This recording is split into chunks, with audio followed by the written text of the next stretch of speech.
Hey guys, here today with another Shirogorov knife. This one is on the F95R NL TKI edition. Now TKI, for you guys who don't know, stands for Tactical Knife Invitational. The 2021 show that just ended a few weeks ago was held in Nashville. Some of the previous shows for the past couple of years have been in Las Vegas, but it looks like they've moved to Nashville, I believe permanently. And TKI is a night event that basically has some of the most esteemed and well-known knife makers under one roof for an afternoon. I believe it usually starts at 6 and ends around 10 or 11 p.m.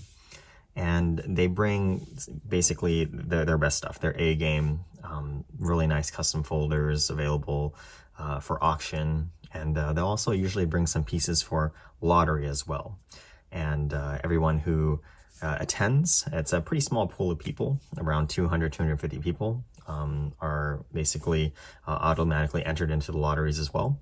And then, if you get your number drawn, you have a chance to buy the lottos, and then also bid on the auctions as well.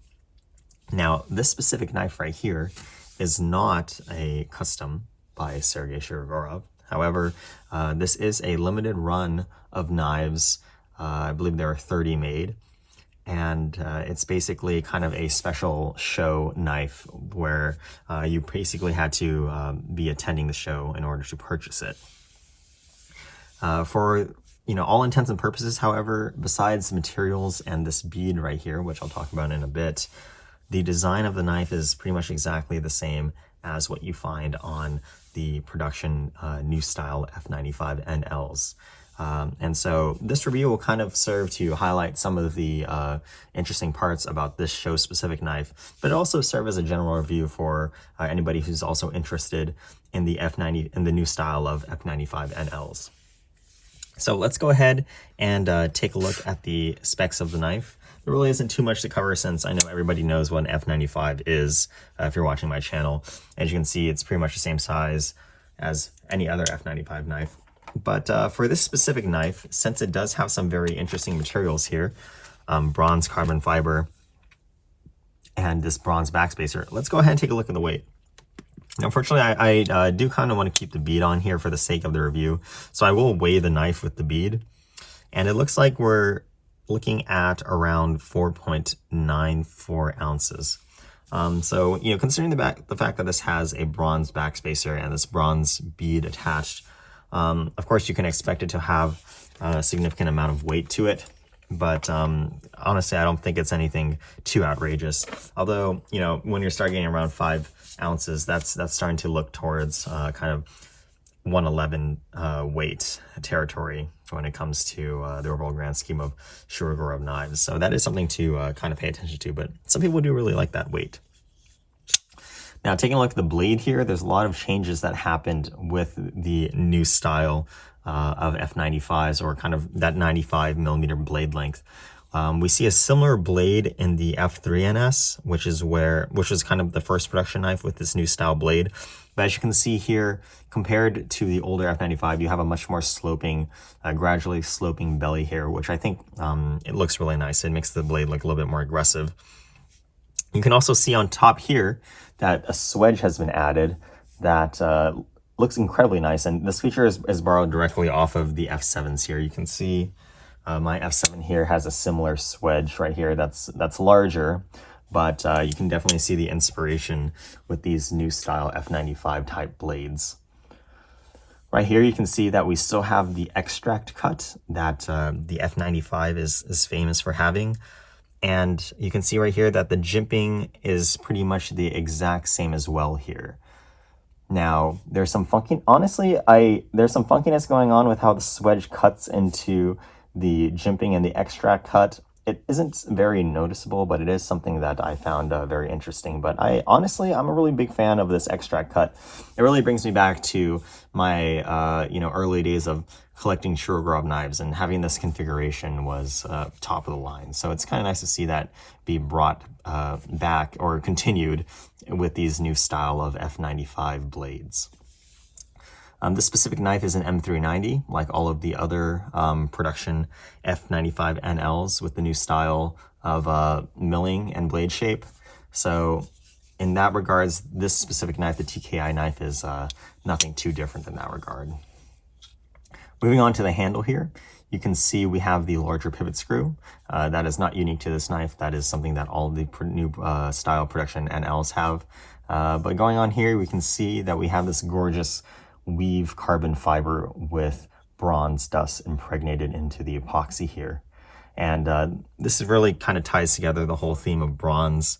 As you can see right here, there is also some milling done as well. The texture of the carbon fiber inlay itself, there is no texture, but as you can see, there's kind of these milling cuts done at the diagonal at either ends of the inlay that I think actually helps to give the knife a good little bit of width here that makes it fill the hand very nicely.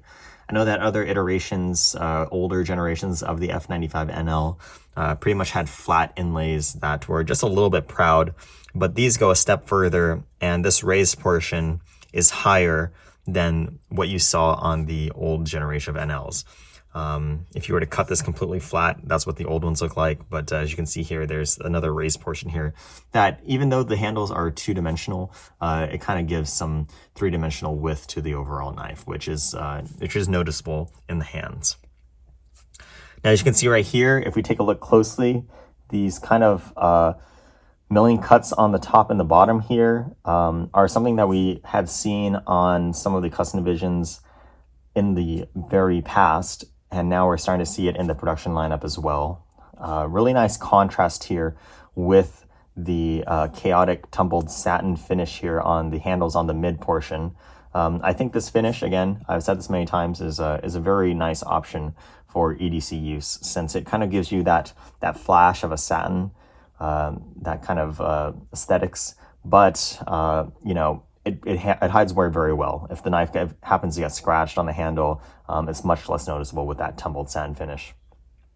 One thing that I do like here as well, as you can see in the recesses of the milling here on the top and the bottom, you can see kind of this very, very fine milling here that looks really nice. It's something that you can't really catch when you're taking a look at the knife from any noticeable distance, but up close, you can see just how fine these lines are, and I think they're even finer than what you see.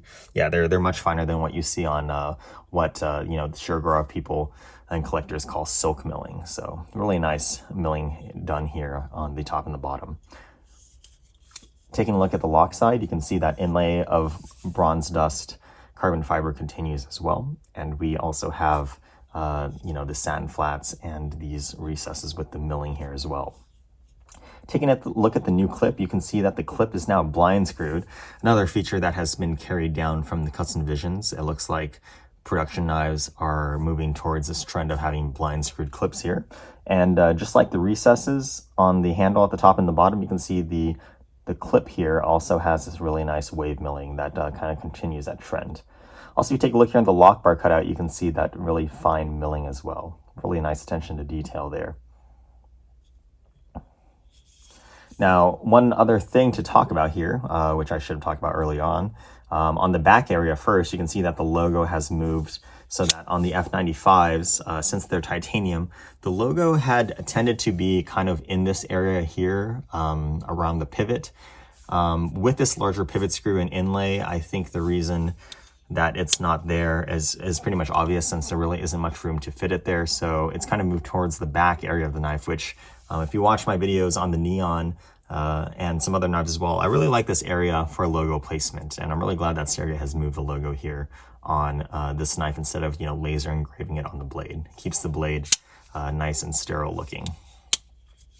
Also as well, another thing to note is that there is a reduced diameter screw head here, but it is compatible with the same style of bit that the older large body screws, older knives with the larger body screws. It's just a reduced diameter. The width of the bit is still the same, and the old full-size F95 bits will still work. But what this reduced diameter means is that this the female part of the screw assembly will pretty much fall straight out instead of being retained by the clip. That's pretty important, especially considering the fact that this clip is blind screwed. And so if you wanted to remove the screw assembly on the older knives, you pretty much have to remove the clip With this smaller reduced diameter screw, it'll just fall right out, which is kind of nice as well. Now moving back here on the backspacer, you can see that we have this made out of bronze that's been lightly patinaed. Really nice finish here and goes very well, and again is part of that bronze theme of this knife. Another thing I want to talk about, the blade. Again, nothing really too special here, but as most of you guys know, the blade stock on this knife is 4mm, like other production Sugargrove knives.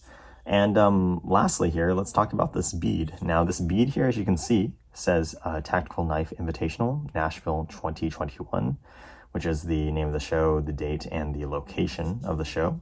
And as you can see here, we also have this tumbled finish, tumbled satin finish on the bronze bead as well. The knot is easily removable, so if you kind of want to keep the lanyard kind of intact and perhaps maybe reattach it at some point, it makes it easy to do so. You can see we have this nice, I believe it's called a monkey's fist knot or something like that.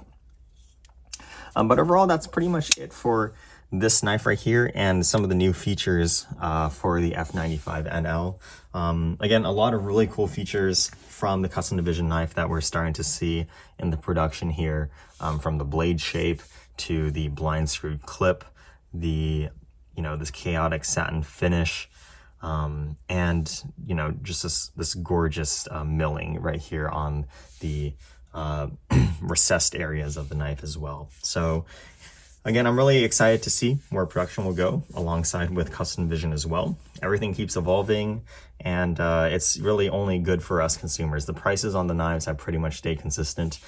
This specific one right here, I believe the show limited was $1,200, which is pretty much, the price of the knife, $10.95, and the price of the bead, $100. It's pretty much the exact same, but you do get these really cool materials and this nice memento if you did happen to attend the show as well. But otherwise, that's pretty much it for this knife. Hope to see you guys again in the next video, and hope you guys have a great day.